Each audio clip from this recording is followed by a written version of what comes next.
kane hatanguye mu Burundi ihuriro rijejwe iterambere ryoguruwe n'umukuru w'igihugu. Intumbero nuko mu mwaka wa 2040 Uburundi bugoba bwashitse ku iterambere rirama. Abanyeshuri 15 bo kw'ishure shingiro rya Muramba ya gatatu komine Buhinyuza y'intara ya Muyinga nibo bakomerekejwe na grenade kuri uyu wa mbere. Abanyagihugu bo muri komine Ntahangwa batakurikije ingingo yo kwibomorera aho bubatse bidaciye mu mategeko kuva ejo bariko barabomorerwa amazu yabo. Umubabaro akaba ari mwinshi muri abo banyagihugu, nongeye kubaha ikaze. Urakeneye kumenya amakuru y'imvaho? Umviriza iradiyo Inzamba agateka kawe ni kuri wezi3 Inzamba/org. Ano makuru tuyahereye mu yajanye n'ubutunzi. Ibintu byose vyankenerwa bishobora gutuma iterambere riboneka mu Burundi, hasigaye ko inguvu zishigwa hamwe kugira ngo iryo terambere ryibonekeze koko.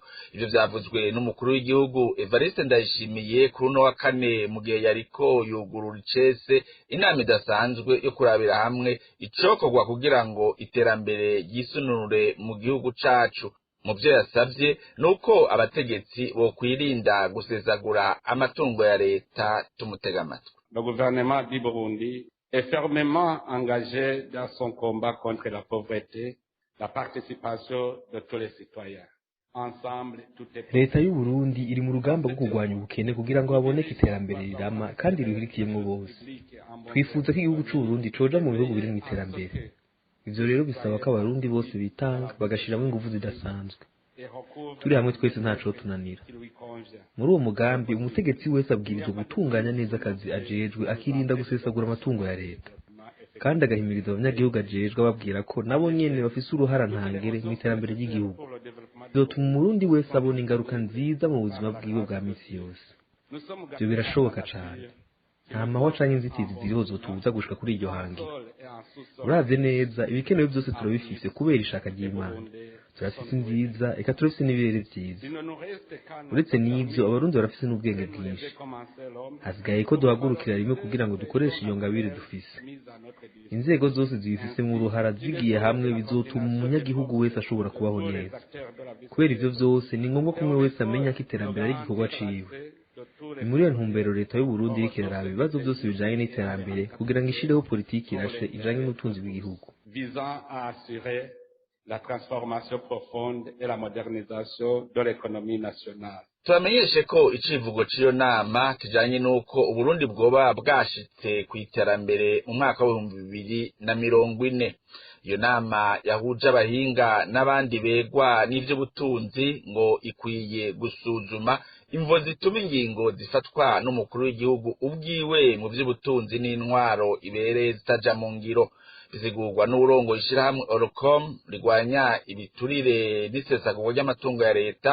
Gabriel Rufyiri avuga ko iyo nama ishobora guhindura ibintu mu gihe leta yoshiraho umugwi wigenga atari ugizwe n'abasavyi woza gushira mu ngiro ivyo izoba yashitseko. Gabriel Rufyiri: leta yo torera umuti ibibazo bimwe bimwe cyane cyane bakibaza kandi bagatora umuti w'imvo ituma Burundi budatera imbere kandi bufise ibyangombwa byose. Bibaze kandi igituma amajambo umukuru w'igihugu ashikiriza ata kintu na kimwe kigira kija mu ngiro, batiye nk'aya majambo yo kwerekana ubutunzi abasuku bafise kandi bitegwa n'ibwirizwa nshingiro igituma bitaba. Biyumvire kandi batorera umuti imvo zituma uno munsi ibintu byose vyakozwe mwaya manama atana kimwe cekeje gija mu ngiro. Biramutse bitoye umuti twibaza neza ko izoba ari intambwe nziza ishobora gutuma dushobora kugera aho tugeze. Umukuru w'igihugu bwa mbere n'abari mw'iyi nama cyane cyane boca bashiraho umugwi w'igihugu ico twise Comité National Indépendant, mugabo abantu bigenga apana abasavyi, ntibashirimwe abasavyi kuko abasavyi ntaco bazoza gufasha. Byoheza bigafasha kugira ngo haze haraba isuzumwa rya buri gihe kugira ngo barabe ko ibintu biriko biragenda neza. Ivyo bagira byose bashire au centre umunyagihugu. Icanyuma twasavye nuko leta yokora ibishoboka byose kugira ngo iyi nama yiyumvire kwikikiza ingene cogwanywa. Twemeza neza yuko bishoboka ku gihugu cacu gishobora gushika kwihangiro ryihaye ryo gutera imbere. Ubu naho dukubitire muri komine Ntahangwa mu gisagara ca Bujumbura, imyidogo ni yose ku banyagihugu baba mu mazone ya Ngagara, Cibitoki na Mutakura babomorewe amazu kuva kuri uno wa gatatu bagizwa ko batahurikije ingingo y'umushikiranganji w'intwaro yo hagati mu gihugu, aho basabwa gusiga imetero 6 uvuye kwibarabara. Abanyagihugu cane cane bo muri zone Cibitoki bavuga ko ico gikorwa kiriko kugenda nabi cane. Ni nkuru tubaza Beni Akserakana. Ico gikorwa cyo gushira mu ngiro itegeko ry'umushikiranganje w'intwaro yo hagati mu gihugu kiridogerwa na bamwe mu banyagihugu bo muri zone Cibitoke, aho bavuga ko ibisabwa n'itegeko ry'umushikiranganje kugira ngo umuntu abomoregwe atari byo byakurikijwe. Iryo tegeko rivuga ko abatasize imetero 6 kwibarabara rikuru canke abarenza karimbi ko ari bo babomoregwa. Abanyagihugu bakavuga ko umukuru wa zone Cibitoke Evrine Ninahazwe wewe yatanze itegeko ry'uko abatasize imetero 10 babomoregwa. Bikorera abangana cyo mu Cibitoke no kuri n'ibiza banje nk'irabaje kuko aho ijya komisiyo yashize umusaraba ubwa mbere abantu bakabomora hazi komisiyo ya chef de zone akashira kuna mino umusaraba abantu basuka bomora bwira kabiri ukajana nabyo chef de zone yakishi urumva no kuri n'ibiza baje dusaba yuko umukuru w'igihugu cyangwa umushikiranga w'intara yo hagati kandi abantu babijeje kuhaguruka bakaza bakaraba kuko turabona ko chef de zone kwere ari ibintu ariko ararondera n'amadukoreshe ku munsi wa Mungu inama yategura gutangura saa 9 we yasesa 11 renga yavuze ati nta muntu n'umwe duha ijambo kuko yarazi ko tubaza ibibazo. Ubu rero dufite ikibazo aha mu Cibitoke kujya mbere kotetera duhana umugongo na dosani irigabura Cibitoke national. Ubu rero ikirutangaje chef de zone yadusabye yuko tubomora imetero 10 no kuvuga uva kuri dosani uja kujya mbere ubomora imetero 10 uva kujya mbere uja kuri dosani ubomora imetero 10 yaparitse metero 30 ashaka yuko ibyo metero 20 mu gihe amapfa ari muri kadafi, amapfa ari muri urbanisme, amapfa ari muri environnement, amapfa ari muri departement technique. Arerekana ko Cibitoke iziparitse zo kujya mbere no kuri dorsali zifite forme reka. Mwomenya ko iyo ngingo yashizwe mu ngiro n'igisagara ca Bujumbura inyuma yaho abo bene amazu adakurikije amategeko bari banse gukurikiza itegeko ry'umushikiranganje yo kwibomorera bo nyene. Twarondeye ku telefone umukuru wa zone Cibitoke Evrine Ninahazwe kugira hagira ico ashikirije, ariko ntiyashimye kwishura ibibazo vyacu. Nakahe kamaro ko kuronswa urukingo rwa coronavirus? Abahinga mu by'ubuvuzi b'inishirahamwe mpuzamakungu zitaho amagara y'abantu OMS basaba gukingira abantu kubera imvu nyamukuru 3. Urucanco rukingira cane cane abantu bafise ubudahangarwa buke mu mubiri, rukagabanya ibitigiri vy'abaremba n'abapfa. Urukingo rugabanya kandi ibitigiri vy'abaja mu bitaro, bigatuma ibisata bijejwe amagara y'abantu mu gihugu bitarengerwa. Iyo ibitigiri vy'abaremba canke abapfa bigabanutse kubera abantu baronse urucanco, bituma ingaruka mu vy'imibano, ubutunzi bw'imiryango n'ubw'igihugu ziba nke. Akanakamo ka Radio Inzamba agateka kawe. Ubu naho dutandukire amakuru y'umutekano muke urangwa mu bice bitandukanye by'u Burundi. Abanyeshuri 15 bo kw'ishure shingiro rya Muramba ya gatatu komine Buhinyuza y'intara ya Muyinga nibo bakomerekejwe na grenade kuri uyu wa mbere. Ikaba ari grenade bivugwa yuko yari ifiswe n'umwana yiga mu mwaka wa mbere. Abana 3 bagizwe n'uwo mwana, nyina wiwe n'uwundi mwana bigana bakaba bafashwe kumva z'amatohoza. Idonido na Prosper Nzisabira. Amakuru ava kuri iryo shure avuga ko yoba ari umuntu yashize izo grenade mu gisenge c'inzu aho bita muri plafond c'iryo shure rya Muramba ya gatatu mu mwaka wa mbere. Bakeka ko uwo muntu ari we yoba yatumye uwo mwana gutoramwo imwe aho zari zinyegeje, akaba rero yatoye imwe ayitera mu banyeshure bagenzi we. Abana 15 bakaba baciye bakomereka, wayiteye wewe akaba ataco yabaye. Ibiteye amakenga kuko hari abariko baribaza ko yoba yariko arayikinisha. Inkuru zivaho muri komine Buhinyuza zivuga ko muri ico gihe umwigisha wabo bana atariho yari yasivye. abajejwe umutekano bamaze kuhashika basanze hari iyindi grenade yasigayeyo aho mu gisenge c'inzu, bakibaza rero ko yoba ari umuntu akuze yazinyegejeyo araheza atuma uyo mwana kuyikurayo. Abantu batatu bakekwa kuba bafise uruhara muri ubwo bukozi bw'ikibi bagizwe n'uwo mwana w'imyaka 11, nyina wiwe n'uwundi mwana w'imyaka 15 nawe nyene bigana, bakaba bafashwe ku mvo z'amatohoza. Arakoze Prosper Nzisabira. Umugore yitwa Joseline Nyandwi wo ku mutumba Kaburanwa zone Gasenyi muri komine Buganda yarayacumise muri rino joro ryakeye imbugita zitatu umugabo wiwe mu Rubavu Claver Mbonima. Ababanyi bumvise induru baciye bashwa baduka basanga yataye ubwenge, baca baramunyarukana kwa muganga. Amakuru atangwa n'uburongoye komine Buganda amenyesha ko uwo mugabo yarabanye nabi n'umugore wiwe. Abo mu muryango w'uwo mugabo bakaba bahatswe kwihanira iyo abajeje umutekano bataba bahashitse. Uwo mukenyezi ubu ari minwe y'inyamiramabi. Amakuru ava muri parke ya Cibitoki akavuga ko urwo rubanza ruca ruja mu manza zikibiriraho. Amakuru arabandanya kuri radio Inzamba agateka kawe. Ibiheruze gushikirizwa n'umuvugizi w'igipolisi c'u Burundi aho berekanye umuntu yitwa Aristide Irangabiye bavuga ko ari mu Muharire Tabara waheruka gukora ibitero ngo ni binyoma.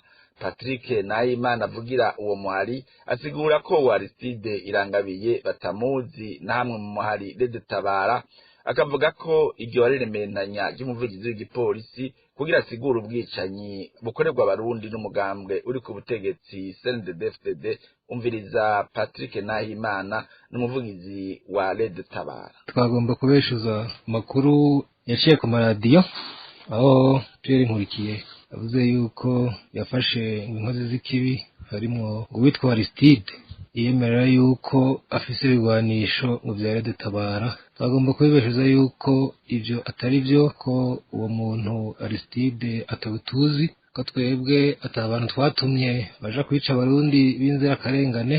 Ivyo uko yabivuze afise impamvu ziwe, igituma yabivuze twe twibaza yuko yagombye kujanisha, uko muravye musi bivugiye ko nibo musi twabona ko berekanye abagwanyi bacu 19 bafatiwe mu Rwanda bagahabwa leta y'u Burundi. Rero muri make twebwe tubona yuko yagombye kujanisha kugira ngo asigure ubwicanyi bwo burakorerwa abarundi abwegeke umuhari wa Tabara. Igihe rero tubifata nk'iterabwoba no kugomba guca intege abashigikiye umuhari kugira ngo ntibabandanye bawufata mu mugongo. Nta yindi siguro twobiha atari uyo gutera ubwoba abantu. Abasirikare ba mbere bo muri batayo ya 57 ya Misom bari bamaze umwaka mu gihugu ca Somalia bashitse ku kibuga c'indege citiriwe Melchior Ndadaye mu gitondo co kuri uyu wa kane.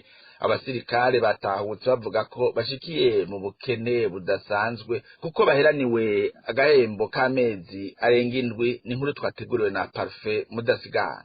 Abasirikare baheraniwe ayo mafaranga y'amezi 7 arenga naho muri batayo za 57, 58 na 59, aho muri batayo za 60 na 61 baheraniwe amezi 5 arenga kuko bagiye muri ico gihugu kuva mu kwezi kwa gatanu uyu mwaka.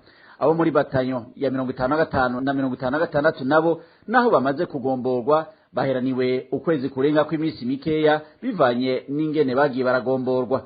Abo muri batayo za 57, 58 na 59 bagiye aho muri Somalia mu kwezi kwa 11 k'umwaka uheze 2020. Kuva kuri uyu wa kane abambere bakaba bari bashitse ku kibuga c'indege ca Bujumbura. Kuva bashikayo bamaze guhembwa amezi 4 n'imisi mike mu mwaka bamaze aho muri Somalia. Ayandi mezi asigaye bararindiriye ko bayaronswa amasahera mu nzira.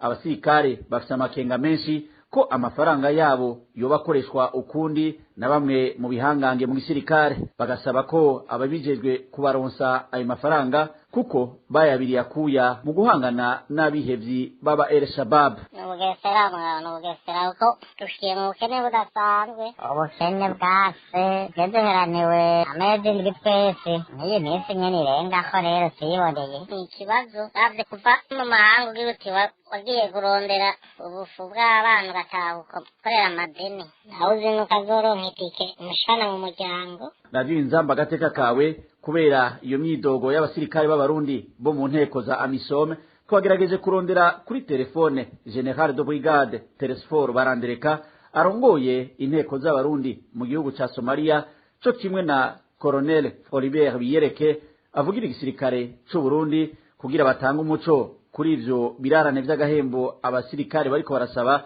ariko ntitwashoboye kubaronka.